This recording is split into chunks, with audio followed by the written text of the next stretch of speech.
ভালো লাগে না কিংবা চায় না মেয়ে তুমি অন্য কারো হও, এমনই জনপ্রিয় গানের স্রষ্টা হৃদয় খান। একসময় হৃদয় খানের গান শত শত তরুণীর বুকে দোলা দিয়েছে। ড্যাশিং লুক আর স্টাইল দিয়েও তরুণীদের মন কেড়েছেন এই গায়ক। তবে গানের মতো বাস্তব জীবনে খুব একটা ভালো পারফরমেন্স দেখাতে পারেননি তিনি। সম্প্রতি তার তৃতীয় স্ত্রীর সাথে বিবাহ বিচ্ছেদের কথা উঠে এসেছে বিভিন্ন মাধ্যমে। শুরুটা 2010 সালে। সকলের মন ভেঙে দিয়ে হৃদয় খান পূর্ণিমা নামের একজনকে বিয়ে করেন। মাত্র 6 মাস হৃদয় খান আর পূর্ণিমার সংসার স্থায়ী হয়েছিল। পূর্ণিমার সাথে ডিভোর্সের পর বেশ কিছুদিন একা ছিলেন এই গায়ক। এর মাঝে তার জীবনে আলো হয়ে আসেন মডেল সুজানা। দীর্ঘদিন চুটিয়ে প্রেম করার পর বিয়ে করার সিদ্ধান্ত নেন এই জুটি। সিদ্ধান্ত অনুযায়ী দ্বিতীয়বারের মতো হৃদয় খান বিয়ের পিঁড়িতে বসেন 2015 সালে। নিজের থেকে বয়সে বড় মডেল সুজানাকে বিয়ে করে হইচই ফেলে দেন এই গায়ক। এই সময় মিডিয়ায় বেশ হাইপ উঠেছিল তাদের বিয়ে নিয়ে, কিন্তু 1 বছরের মাথায় আবারও বিচ্ছেদ হয় তাদের। আর এবার জানা গেল হৃদয় খানের তৃতীয় স্ত্রীর সাথে তার বিচ্ছেদের কথা। দ্বিতীয়বার ডিভোর্সের 1 বছর পার হতেই 2017 সালের 10 সেপ্টেম্বর পারিবারিক আয়োজনে হুমায়রাকে বিয়ে করেন হৃদয় খান। এর কয়েক মাস পর ঢাকার একটি 5 তারকা হোটেলে তাদের বিবাহোত্তর সংবর্ধনার আয়োজন করা হয়েছিল। হৃদয় খানের তৃতীয় বিয়েটি টিকেছিল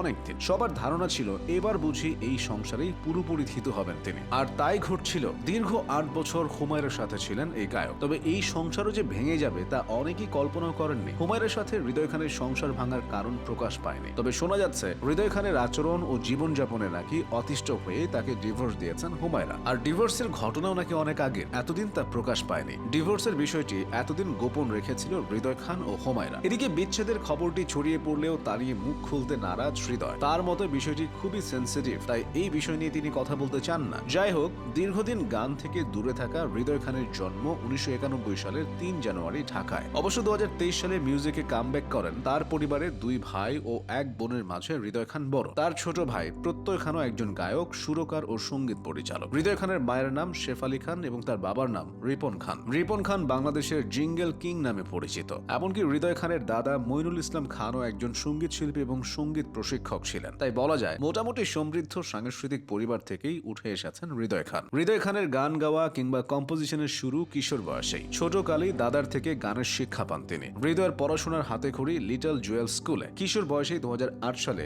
লেজার ভিশন থেকে তার অ্যালবাম হৃদয় মিক্স বাজারে আসে। সেই অ্যালবামের কয়েকটি গান তাকে দ্রুত জনপ্রিয়তা এনে দেয়। এরপরে তার আরো কয়েকটি অ্যালবাম বের হয় আর জনপ্রিয়তা বৃদ্ধি পায় হৃদয় খানের। তার অ্যালবামের মধ্যে রয়েছে বলনা, হৃদয় মিক্স, ছোঁয়া, ভালো লাগে না সহ কয়েকটি। এছাড়াও সিনেমার জন্য বেশ কিছু গান করেছেন তিনি। গানের জন্য Hriday Khan television reporters association of Bangladesh পুরস্কার, ভারত বাংলাদেশ চলচ্চিত্র পুরস্কার সহ বেশ কিছু পুরস্কার জিতেছেন।